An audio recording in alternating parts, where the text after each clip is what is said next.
Partners, colleagues, thank you for joining us today. Today we are here to launch a new project, but beyond that, it is a continuation of a critical national conversation around peace, security, and the role of faith in shaping both.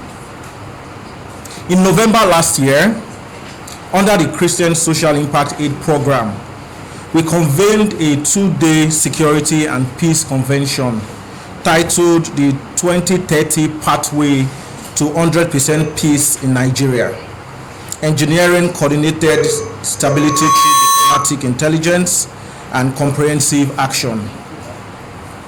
The convention brought together over 100 security stakeholders and facilitated by leading experts, including the Peace and Development Advisor to the United Nations Development Program Nigeria, Kim Toogood, a peace and security expert, a retired Major General Adeyinka Famadewa, an intelligence expert who has worked with NATO and the U.S. Army African Force, Tawa Ashi, the Senior Programs Director of the International Center for Religion and Diplomacy, ICRD, in the United States. At RID Nigeria, our approach to peace building has never been limited to training and conferences alone.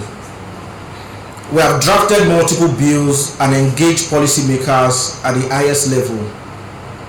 We have gone to the field and engaged survivors, and we continue to engage stakeholders home and abroad. To support various initiatives. We also engage just beyond the gentleman's approach, right? As we have led protests in the National Assembly, screaming, singing, and chanting, demanding peace, justice, and security of lives and properties. One of the most powerful insights from all our previous engagements is that peace cannot be sustained by security actors alone. It must be built, owned, and protected at the community level, especially by young people. This is what has informed the next phase we are launching today. The Interfaith Peace Convergence introduces a strategic shift, one that moves from just high-level dialogue to grassroots peace building.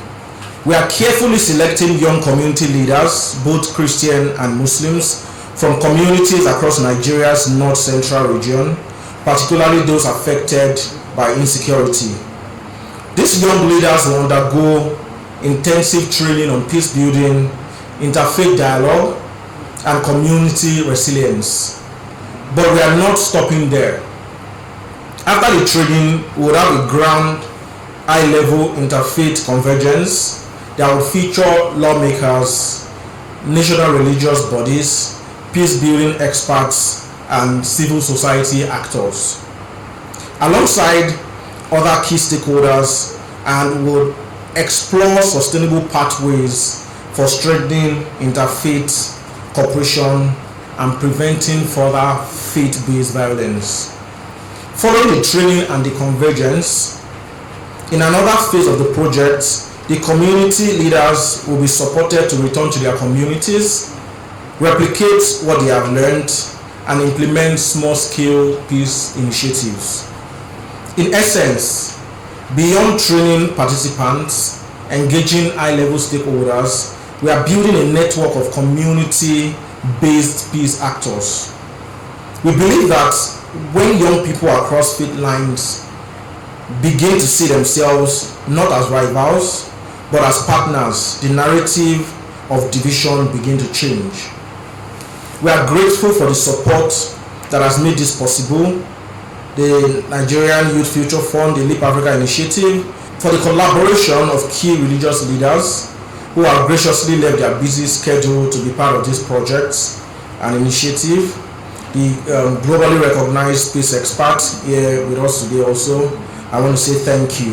We're going beyond talking about peace, like the typical interfaith dialogue. We are building the people that will sustain it.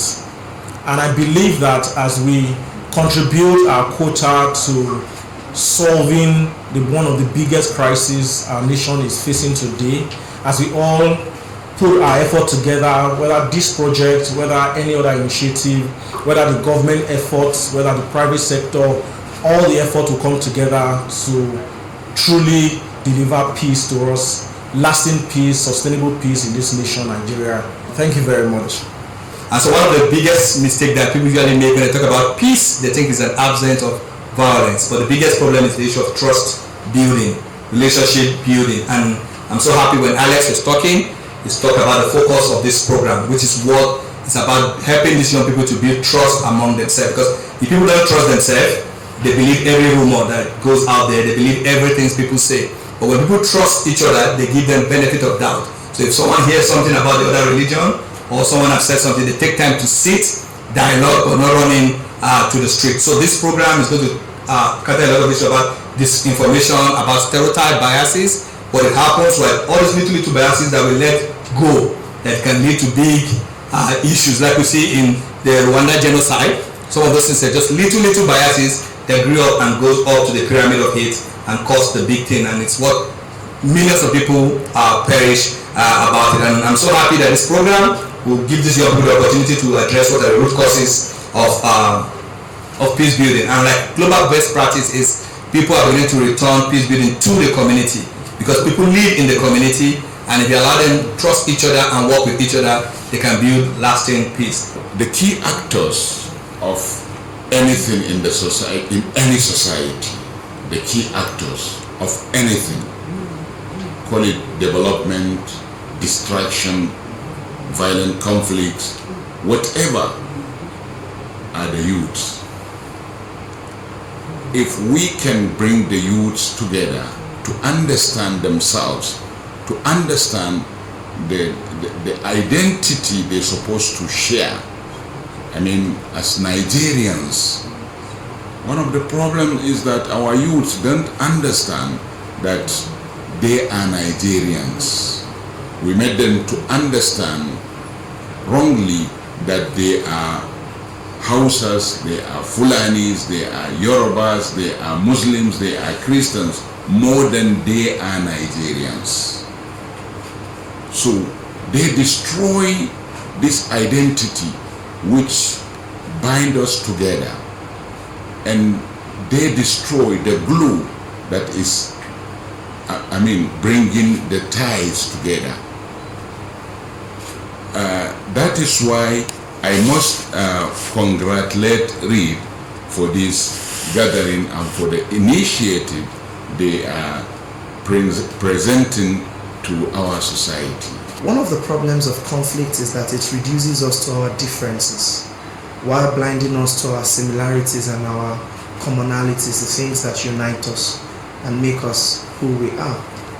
You see, the pursuit of peace is not going to take away the fact that we have differences in opinions and differences in beliefs, and that's good. It's what makes us diverse and gives us culture. Variety, they say, is the spice of life. And so the pursuit of peace is not a pursuit of uniformity, but unity. That is, in spite of our differences, in spite of the things that we all differently believe, we can still come together, sit together, and respect one another as human beings, and bringing it closer to home as Nigerians. Very good to hear all the speeches that we made. I think for me, my question, especially because the subject of peace, peace is an abstract thing in itself. So what would be the tangible measure of success from this project? So what are we going to see on the other side of this project that will make us believe, or that RID would use to access that the project, the initiative was a success? Thank you. I think it's a very important question. And this project was largely designed expanding the peace actors to not just legislators and religious leaders and the major stakeholders, but we're trying to, through this project, even involve local community leaders and make them also major cornerstone in bringing peace into their communities.